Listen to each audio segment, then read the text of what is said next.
నమస్కారం. ఆలోచన అమృతానికి స్వాగతం, సుస్వాగతం. ఇక మా ఆయనను హస్తినకు పోవాలి అని చెప్పి ఢిల్లీ పెద్దలు అధిష్టాన వర్గం పిలిపించడం వల్ల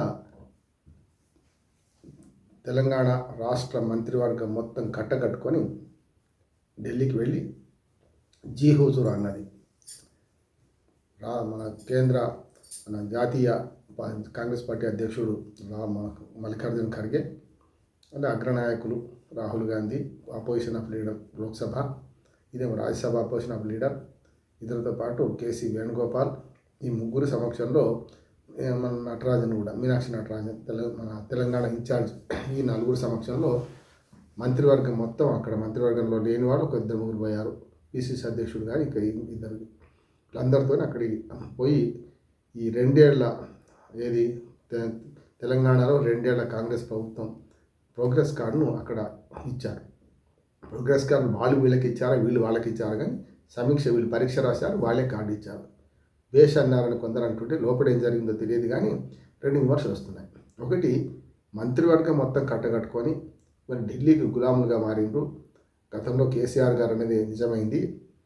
ఢిల్లీకి యాత్రలు ఉంటాయి, అంతకని ఏముండదు, ఏం సాధించేది. గతంలో కాంగ్రెస్ ముఖ్యమంత్రులు ఎట్లాగో వీళ్ళు అట్లాగే ఉంటారు అనుకుంటూ ముఖ్యమంత్రులు మారుతారన్నారు. అదొకటి అదృష్టం మారలే. 2 ఏళ్ళైనా రేవంత్ రెడ్డి గారు ఇంకా బలంగా మారారు, కానీ మారే అవకాశం అయితే లేదు. ఇప్పట్లో పార్టీ మీద పట్టు సాధించారు రేవంత్ రెడ్డి, అట్లాగే ప్రభుత్వం మీద పట్టు సాధించారు. ఒక రకంగా చెప్పాలంటే అధిష్టానం మీద కూడా పట్టు సాధించారు.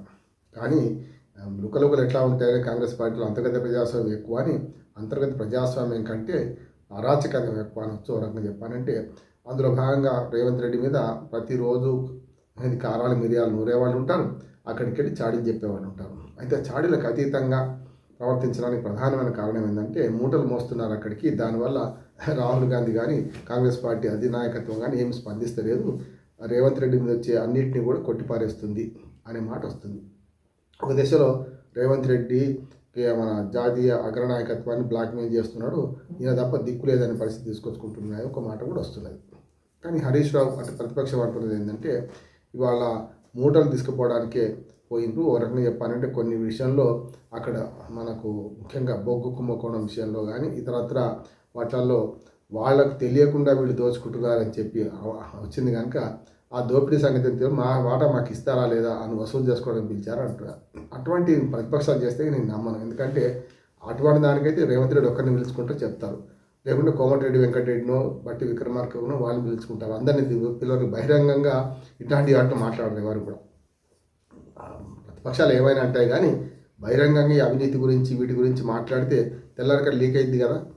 ఒక రకం చెప్పాలంటే చెప్పింది తాడి చెట్టు ఎందుకు ఎక్కేవారు అంటే దూడగడ్డి కోసం అన్నట్టు పిలిపించింది ఒక రకంగా, పిలిచింది ఒక రకంగా, మీద మాట్లాడేది ఒకటి ఉంటుంది, తర్వాత లోపల ఒకటి ఉండవచ్చు. కానీ ఆ తెలంగాణ ఆత్మగౌరవం తాకటి పెట్టిందని మాత్రం నిజమే.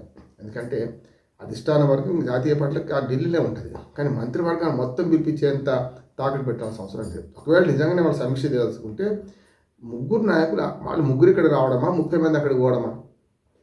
ఇప్పుడు ఆలోచించాల్సింది ఏంటంటే, ఆ ముగ్గురు నాయకులు ఇక్కడికే వచ్చి ఇక్కడే కూర్చొని పెడితే గాంధీ భవన్లో కూర్చొని సమీక్ష పెట్టి ఎవడొద్దాను కానీ ఈ 20 మందిని అక్కడికి ఎందుకు పిలిపించారనే సమస్య వస్తుంది. ఒకటి, గతంలో ఇప్పటి వరకు ఉమ్మడి ఆంధ్రప్రదేశ్లో కానీ ఇప్పటివరకు నాకు తెలిసి ఇప్పుడు మంత్రివర్గ సమావేశం అఫీషియల్గా జరిగింది బయట అంటే ఒకటే మొన్న మేడారంలో జరిగింది.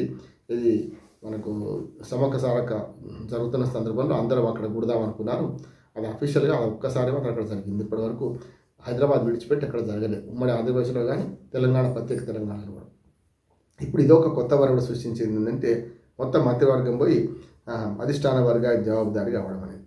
దీనిలో ఇంకొక నాలాంటి వాడు అడిగే ప్రశ్న ఏంటంటే, మరి ఇది పార్టీ మీటింగ్ కదా, మంత్రులు అందరూ పోతున్నారు. గతంలో సీఎం పోయిన చాలాసార్లు సీఎం కానీ డిప్యూటీ సీఎం కానీ ఇతర మంత్రులు ఢిల్లీకి పోయినప్పుడు వాళ్ళు ఏం చేస్తారు, అఫీషియల్ పర్యటన పెట్టుకుంటారు. ఏదో కాజు ఉంటుంది, పలానా మంత్రిని కలవాలి, పలానా ఇంకో కలవాలి, లేకుంటే అఫీషియల్ పని మీద తెలంగాణ రాష్ట్ర ప్రభుత్వ పని మీద పోయినట్టు రాసుకొని అక్కడికి పోయినాక వేరే పనులు కూడా చూసుకుంటారు, కాదని కాదు. అట్లా ప్రభుత్వ ఖర్చుతో వీళ్ళు వెళ్తారు విమానాల్లో. ఈ ప్రత్యేక విమానాలు అయితే చెప్పనవసరం లేదు, మాట్లాడితే ప్రత్యేక విమానాలు తీసుకొని ముఖ్యమంత్రి వెళ్తున్నట్టు చూస్తున్నాం. 66 సార్లు 67 సార్లు ఇప్పటికీ ముఖ్యమంత్రి ఢిల్లీ పర్యటన చేశారు. 24 + 2 26 నెలలు 66 సార్లు పోయి వచ్చారు. అంటే నెలకు 3 సార్లు పోయి వచ్చినట్టే కదా. అందుకని అట్లా చూసుకుంటే ఇప్పుడు ఈ పర్యటన ఖర్చు ఎవరు పెట్టారు?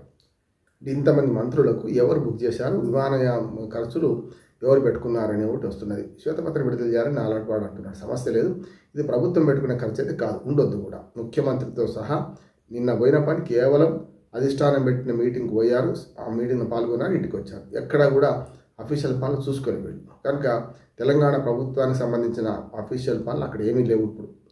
కనుక అట్లా చూసుకుంటే ఈ ఖర్చు ఎవరు పెట్టారు, విమానం ఖర్చు కానీ సరే, బస అంటే మన తెలంగాణ భవన్ ఇస్తుంది, అది వేరు. అట్లా కాక హోటళ్ళు కూడా ఉన్నాయి కదా వీళ్ళందరికీ వీళ్ళ స్థాయి దగ్గర హోటల్ బుక్ చేశారు కదా. అందుకని ఇవన్నీ ఖర్చులు పార్టీ పెట్టుకుందా, ప్రభుత్వం పెట్టింది. ప్రభుత్వం పెడితే మాత్రం పూర్తిగా ప్రజాధనాన్ని దుర్వినియోగం చేయడం, ఇది ఒకటి నడుస్తుంది. దాంతోపాటు అక్కడ లోపల ఏం జరిగిందంటే ఏం చెప్పకపోతే ఏమనుకుంటాం, చాలా ఊహిస్తాం కదా. ఇప్పుడు ఒగ్గు కుంభకోణం మీద జరిగింది అని అంటున్నారు, రాజగోపాల్ రెడ్డి దాని మీద చర్చ జరిగింది అంటున్నారు, జీవన్ రెడ్డి గారి దాని మీద జరిగింది అంటున్నారు. ఇవన్నీ కాదు, ఆఖరికి కొన్ని విషయాలు బయటకు వచ్చినాయి కదా. ఏది మనకు సమ్మక్క సారక్క దానికి నన్ను ఎందుకు వెళ్ళలేదని రాహుల్ గాంధీ అడిగినట్టు. అయ్యో సార్ ఇట్లా మిమ్మల్ని స్వయంగా పిలుద్దాం అనుకుని వ్యక్తిగతంగా పిలవలేకపోయినా టైం లేకపోయిందని వీళ్ళు చెప్పడం. నిజంగా మనసుంటే మార్గం ఉంటుంది. టైం ఏంది, ప్రత్యేక విమానంలో పోయి వస్తారు కూడా ఇన్విటేషన్ ఇవ్వడానికి, ఆ సమస్య కాదు. కనుక అట్లా చూసుకుంటే సీతక్క సమాధానం ఇచ్చినట్టు ఇవన్నీ మనకు కనపడుతున్నాయి. ఇవి కాకుండా లోపల అంతరార్థం వేరే ఉందని నేను అనుకుంటున్నాను. ఒకటేమో ఈ లుకలుకల మీద గట్టిగా అందరినీ మందలించాలంటే చెప్పుకోకుండా, అంటే ఇప్పుడు అందరూ ఒకే దగ్గర ఉన్నప్పుడు తప్పనిసరి ఎవరి లోపాలు అందరి ముందర బయట పెట్టినప్పుడు ఒకరినొకరు చెప్పుకోరు కదా. ఇప్పుడు ఓ ముగ్గురు నలుగురిని పిలిపించి చెప్తే లోపల జరిగింది ఏం జరిగిందో బయటపడితే కూడా మన ఎంక్వైరీ కమిటీ వేశారు. అక్కడ లోపల వీళ్ళని మందలించారు అదేనంటే మందలించింది నిజమేనా కాదా అనే మాట కూడా బయట వచ్చినాయి కదా. ఇప్పుడు అట్లా కాదు, ఫేర్గా అందరినీ కూర్చోబెట్టి నీ లోపం ఇది నీ అంటే క్లాస్ టీచర్ కదా, మార్కులు వచ్చినప్పుడు అందరికి చెప్పుకుంటూ ప్రోగ్రెస్ రిపోర్ట్ ఇచ్చినట్టు చేసినట్టు అందరి ప్రోగ్రెస్ రిపోర్ట్ చదివిందని అనుకుంటున్నాను. రెండోది ఏంటంటే అభినందన కంటే తెగడితే ఎక్కువైంది అని ఒక మాట వస్తుంది, కానీ అభినందన కూడా ఉందని నేను అనుకుంటున్నాను. ఎందుకంటే పంచాయతీ ఎన్నికలు విజయం సాధించారు, అట్లాగే ఇప్పుడు మున్సిపల్ ఎన్నికలు విజయం సాధించారు. మరి రేపు వచ్చిన ఎంపీటీసీ జెడ్పీటీసీ ఎన్నికలు పెడతారా లేకుంటే అబ్బే పదవులు తీసేస్తా అంటున్నారు, ఏమైతే చూడం. కానీ మొత్తం మీద రేపటి మన ఈ ఎన్నికల్లో మాత్రం జూబ్లీహిల్స్ కానీ ఆ తర్వాత ఈ పంచాయతీ కానీ మున్సిపాలిటీ ఎన్నికల్లో వీళ్ళు విజయం సాధించడం ఆహ్వానించదగ్గదే. అది ఖచ్చితంగా ఏ పార్టీ అయినా అంతకంటే ఎక్కువ ఆశించడం కూడా తప్పే అవుతుంది. ఇంతకన్నా మంచి రిజల్ట్ రావాల్సి ఉంది అని అంటే మాత్రం అంతకన్నా ఘోరం ఇంకోటి ఏం లేదు, సమస్య లేదు. ఈ హామీల గ్యారంటీలు అమలు కాని స్థితిలో ఇది ఇంత మాత్రం వాళ్ళు గెలుచుకున్నారంటే చాలా గొప్ప అంటున్నాను నేను, అది అభినందించాల్సిన విషయమే. కానీ హామీల గురించి ఎందుకు మాట్లాడతలేరని హరీష్ రావు పెద్ద లేఖ రాసిండు.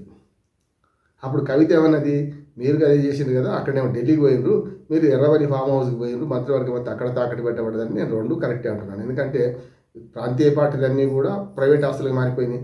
ఇక్కడ అధిష్టానం ఇక్కడే ఉంటుంది, జాతీయ పార్టీలకు అధిష్టానం ఢిల్లీలో ఉంటుంది. మొన్న చూసాం బీజేపీ అధిష్టానం కూడా పిలిపించి మీరు పూర్ పర్ఫార్మెన్స్ ఉన్నది, 2 మంత్రులు ఉన్నారు, 8 మంది ఎంపీలు ఉన్నారు, 8 మంది ఎమ్మెల్యేలు ఉన్నారు, మీ సంగతి తిట్టిందని కూడా వచ్చింది కదా. అది కూడా ఎవరు లీక్ చేశారు ఏందని దానికి తర్జన భర్జన చూసినాం మనం. కనుక ఏదైనా సరే జాతీయ పార్టీలకు జాతీయ నాయకత్వం ఢిల్లీలో ఉంటుంది, అక్కడికి పోతారు, ఢిల్లీకి కప్పం కడతారు, ఢిల్లీకి వెళ్ళొస్తారు అధికారంలో ఉన్న పార్టీలు, అది సహజంగా ఉంటుంది. ఇప్పుడు రాష్ట్రంలో కప్పం కట్టుడు ఏం లేదు, మొత్తం వసూలు వాళ్ళే కదా. ఎప్పుడు రాష్ట్రంలో ఏవైతే ఎవడు వాడు సంపాదన చేసుకుంటాడు, అగ్రనాయకత్వం ఇంకా సంపాదన, కుటుంబ పాలన, అహంకారం, అవినీతి అహంకారం పెడితే ఓడిపోయారు బీఆర్ఎస్. వాళ్ళు చేసిన పని అదే. రాష్ట్రంలో వీళ్ళు దోచుకుంటే ఈ దోచుకున్న డబ్బులకు మరి కప్పం ఢిల్లీ సుల్తానాలు కట్టాలి కదా, మొదటి నుంచి అది అలవాటే మనకు, కట్టుకుంటూ వస్తున్నారు. ఇది ఏదైనా సరే ఈ మీటింగ్ పరమార్థం ఏంటిది, ఆఖరికి మీటింగ్లో ఏమైందంటే అంత పాజిటివ్గా అంత మంచిదే అంటున్నారు, అంత చెడ్డదే అని ప్రతిపక్షాలు అంటున్నాయి. వాళ్ళు వచ్చి ఎవరైనా ఒకరు చెప్పేదాకా మనకు తెలియదు. ముఖ్యంగా అగ్రనాయకత్వం పెట్టదు. ఇందులోనే 20 మంది పోయారు కనుక ఇప్పుడు కాంగ్రెస్ వాళ్ళ నోళ్లలో నువ్వు గింజ నానదు. ఇంకొక 2 రోజులు కానివ్వండి, రాజగోపాల్ రెడ్డి అక్కడ ఏం జరిగిందో చెప్తాడు, లేకుంటే జీవన్ రెడ్డి గారు అక్కడ ఏం జరిగిందో చెప్తాడు, లేకపోతే ఇంకొక మంత్రో ఇంకెవరో కూడా చెప్తారు. చూడండి, ఒకరినొకరు బయట పెట్టుకుంటారు, మొత్తం మీద కడుపు తెచ్చుకుంటే కాళ్ళ మీద పడే స్టడీ చేసుకుంటారు. అయినా తగుదనమ్మా అని నవ్విపోదురు కాక నాకేటి సిగ్గు అన్నట్టు ఖచ్చితంగా కాంగ్రెస్లో ఈ అంతర్గత రాజకీయాలు ఉంటాయి. ఇది సాగినంతకాలం సాగుతుంది, సాగకపోతే చతికిల పడతారు, చూస్తాం. మొత్తం మీద రేవంత్ రెడ్డి మాత్రం పార్టీ మీద ప్రభుత్వం మీద పట్టు సాధించుకున్నాడు, అధిష్టాన వర్గం మీద దగ్గర కూడా పట్టు సాధించుకున్నాడు, మంచి మార్కులు కొట్టేసిందని మనం అనుకోవచ్చు. నమస్కారం.